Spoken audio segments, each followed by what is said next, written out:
Bismillahirrahmanirrahim. Assalamualaikum warahmatullahi wabarakatuh.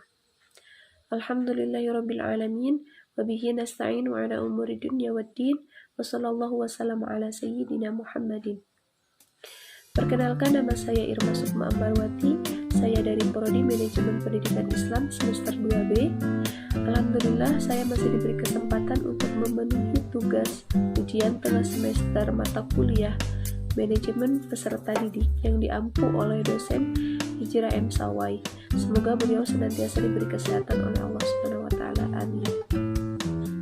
Langsung saja, pada kesempatan kali ini saya akan mengulas kembali materi yang telah disampaikan oleh pemateri sebelumnya berkenaan tentang konsep-konsep dasar manajemen peserta didik.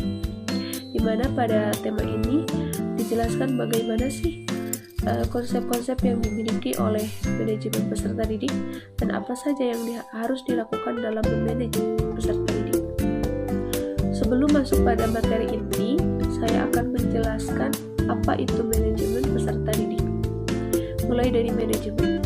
Manajemen adalah proses perencanaan, pengorganisasian, pengarahan, dan pengawasan usaha-usaha para anggota organisasi untuk mencapai tujuan yang telah ditetapkan.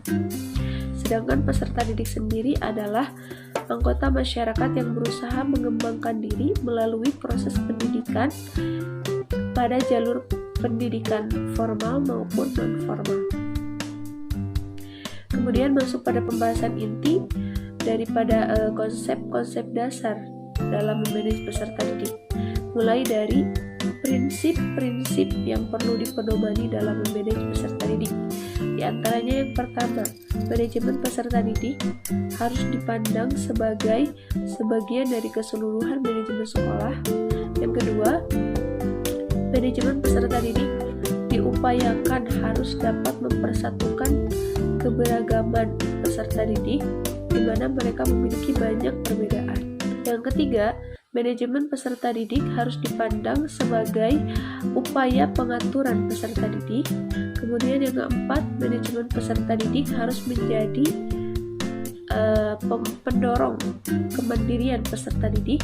Dan yang terakhir, apa-apa yang telah diberikan kepada peserta didik itu harus dapat bermanfaat bagi peserta didik, khususnya pada saat peserta didik di sekolah maupun hingga masa depan peserta didik. Lanjut kepada ruang lingkup dalam manajemen peserta didik. Yang pertama ada perencanaan peserta didik. Di antaranya analisis kebutuhan peserta didik, di mana pada analisis ini ditentukan berapa peserta didik yang akan diterima. Kemudian dipertimbangkan dengan keadaan sekolah atau kapasitas sekolah. Kemudian rasio antara guru dan siswa, lalu menyusun program kegiatan peserta didik seperti visi dan misi, minat bakat peserta didik dan lain sebagainya. Lalu merekrut peserta didik dengan memilih panitia penerimaan peserta didik baru, lalu memasang pengumuman secara umum. Kemudian menyeleksi peserta didik yang telah diterima, lalu mengorientasi peserta didik atau mengenalkan lingkungan yang ada di dalam sekolah, baik itu lingkungan fisik maupun lingkungan sosial. Lalu menempatkan peserta didik, yakni dengan mengelompokkan peserta didik ke dalam beberapa kelas sesuai dengan jenis kelamin atau umur daripada peserta didik tersebut. Lalu pencatatan dan pelaporan peserta didik, mulai dari peserta didik masuk hingga peserta didik dinyatakan lulus. Kemudian yang kedua ada pembinaan peserta didik, yakni melalui layanan yang dimiliki sekolah seperti layanan perpustakaan, layanan kantin, layanan transportasi, layanan kesehatan, dan lain sebagainya. Yang ketiga adalah mengevaluasi peserta didik. Tujuan daripada evaluasi ini adalah untuk merangsang kegiatan peserta didik, kemudian mengetahui sebab-sebab yang menyebabkan peserta didik itu gagal atau berhasil dalam pembelajaran, kemudian memberikan kebutuhan atau memberikan bimbingan yang sesuai dengan peserta didik. Alat yang digunakan untuk mengevaluasi itu ada dua, yakni ada tes dan non-tes.